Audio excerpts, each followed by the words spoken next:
All right, welcome back to Open Line. You're watching our special edition, Hooked, Tennessee's opioid crisis. We just had a special air not too long ago, but we wanted to continue our conversation regarding the opioid crisis. And with me to my left are just several experts with different angles on this crisis. But I do want to get back to the lines because I know we have several people waiting.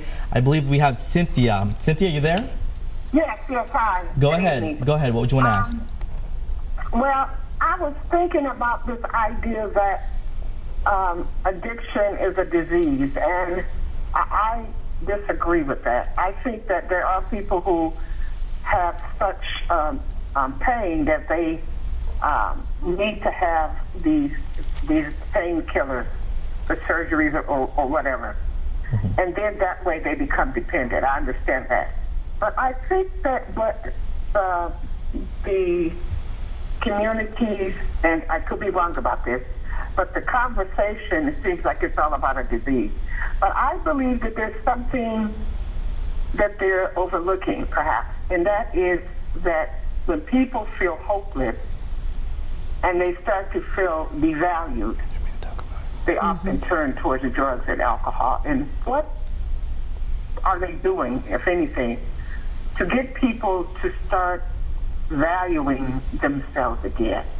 Because that is the key. Just like the woman who just called, Gloria, I feel so bad for her because I know she's tormented by her son's addiction. And I would say to her that she should, try to maybe read the Bible and get some strength from there, because it's hard to fix a person who won't help him or herself. But getting back to the point about this self-esteem thing, when you don't feel hope, you feel worthless, you tend to go to things such as drugs. So what are these groups doing to help people in that respect? Cynthia, thank you for that. In fact, I was just talking to my manager earlier. I feel like sometimes it depends on where we are in life, and I feel like you guys may be able to touch upon this. Absolutely. Well, one is thank you, Cynthia, for your phone call, and thank you for sharing with us. We believe that connecting people to community, meeting people where they are, being empathetic to people's situations, we know that there's not one recipe, one way for a person to be connected back to a community. We know that there's differing opinions on how people look at addiction. We view addiction as a treatable disease, and part of the way we treat that disease is we connect people back to community to get that structure, that fellowship, that networking amongst people like themselves and people that can help them with that hope and that belief. I direct faith-based initiatives. I believe in the power in the pews of our sanctuaries to be part of this solution. We work with hundreds and hundreds of clergy, rabbis, imams, different religions across the state to try to build those connectivity pieces where there are none other. We know that there are programs, we know that there are families, but we also know that there's still going to need a room for something else. There are going to be individuals who always fall between the cracks. So the more community-based support, the more stigma reducing, and the more people like yourself that are willing to at least ask the right questions, you can be more responsive, more reactive, and more proactive instead of reactive in your community. I would encourage you and anyone else that's listening or watching right now to go to recoverywithinreach.org. www.recoverywithinreach.org. You can find a meeting. You can find a general definition of what treatment is, what recovery is, what faith-based support is, and there's all kinds of wonderful tools you can utilize on there. And you can also go to www.tn.gov/behavioral health.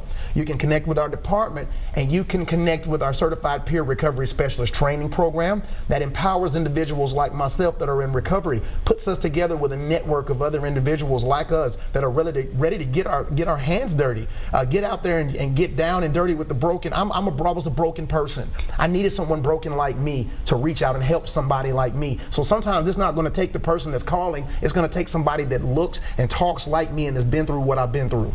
What do you want to say as far as what she's saying as far as being devalued or self-esteem early on before you even become addicted? Do you I feel like she's wondering, can there be something done as far as to fix someone's feelings and emotions before they turn to drugs to fill whatever void that they're feeling?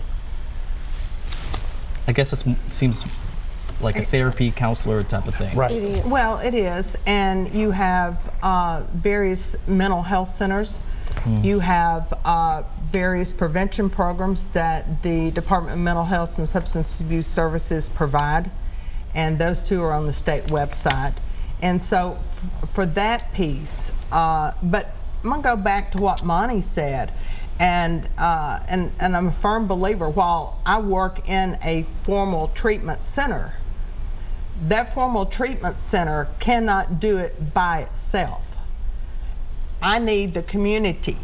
I need the people out in the community. I need the churches. I need the local groups, the 12-step programs, all of those, because if we're going to make that person feel whole again, we have to help fill some voids. So one, we have to know what that is, what that looks like. And let's take the immediate first, the triage part, if you will, of that situation. May not be extremely bad, others may be. But you take that person, Monty says, you meet them where they're at, you find where those areas of their life that they're struggling with, and then you try to connect them to that resource. Oftentimes a treatment center is a resource guide of directing people to other resources, because that person may not be to the point of needing formal treatment, but they may need to know where those resources are in the community. And so it's a partnership between the treatment providers and the local community and faith-based organizations. Yeah, great question. All right, let's get back to the lines. I believe Reverend Fuzz, good evening to you. What's your question? Matthew, thank you, man, for taking my call. Of course. I was listening, and I was touched by the lady and her son. You know what? I'm around people every day who are either recovering or who are using right now. And every day, 40 years, you're watching a community of people and children and families going down the river, and you don't have enough ropes to get to them. I hear your guest saying that we're coming with more ropes. I gotta ask, like, how many people, if you know some of this stuff, how many people are, you know, what addicts right now? And let me say this too: people use drugs and they become addicted to the drugs because drugs are addictive. They use drugs because they are available. Lots of people overcome that. How wonderful, but it's a hard journey, like only 30%. You know, it takes over and over, you gotta keep trying, whatever. But for that lady out there, they do come off. And to your guests, what I found is that they're not anywhere to refer people. It's hard work to get help for people. So how much help are we bringing right now? You know, if it's a war, are we going to send soldiers, or are we going to rely on the community, you know, to bring their own guns and, you know, their own weapons to stop this war? So how many people, what does it cost the state, you know, some of those kinds of things? How many folks, like, how many people are you going to help? How much will that cost, or how much will it cost to solve this problem? Because you said the state legislators caught on this year, so they allocated some money to help tackle this problem. Is it enough money? Is it just like, why would we fail? I heard you say that we don't know if we're going to succeed or not. And when you go to war, strategy says it means how you're going to win before you go to battle. So how do we win this, and what does it take? That's some of my ramblings, Matthew. Thank you. Thank you, Reverend. Reverend Fuss, thank you so much for asking that question. I would tell you, are we going to win? Yes, we are. We have faith and we have trust that we are going to win. So there are about 93,000 individuals in the state of Tennessee who have an opioid use disorder.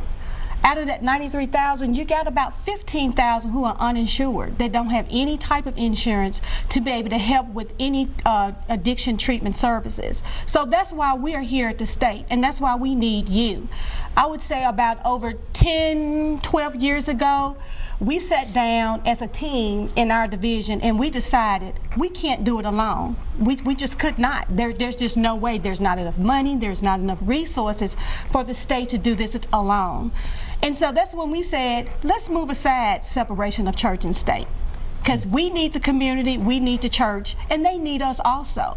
And so that's when we started to team with the community, and I mean putting forth an effort. I mean going to the pulpits, going to church and said, hey, we need you to help us in this struggle. We need for you to help us to decrease stigma. We know that every Sunday in your pews, in your congregation, they look at you, and they look at you for an answer. They look at you to give them a word of where they should go in life.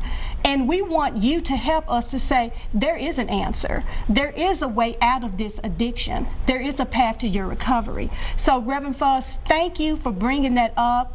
We are in this struggle together with the community, and with your help and everyone else in the state of Tennessee, I think we will win this battle. Do you think more resources are required, or do we like the plan that we have currently? We don't have enough. I'm just going to be honest about it. The resources that we have, we are excited that the state legislature and that the federal government has put more funds toward this problem, but I will tell you, 93,000 Tennesseans need help. 93,000. Not enough, but could use more. Absolutely. Exactly. Absolutely. Exactly. Absolutely. And that's Right. where you come into the wait list. And that's where the community. That's where we need the community, because we have the 93,000 people, and then we have a waiting list.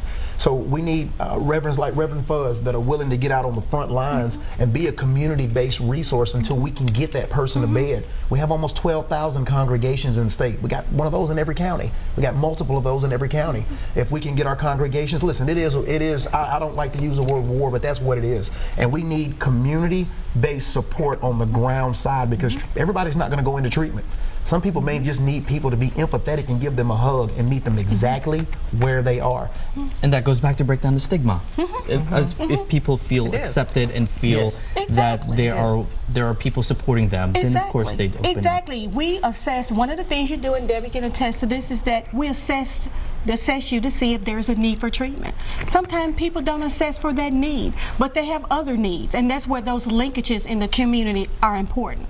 To give a hug, to maybe just have some support, to have a recovery group where they can go and sit down and sit with people like them to talk about what's going on in their lives. So yes, we need the community to help us with this issue. Very powerful. Okay, I know we have to go on break, but please stay on the line for those who have called. We'll get to you as soon as possible. Hooked, Tennessee's opioid crisis. We'll come back.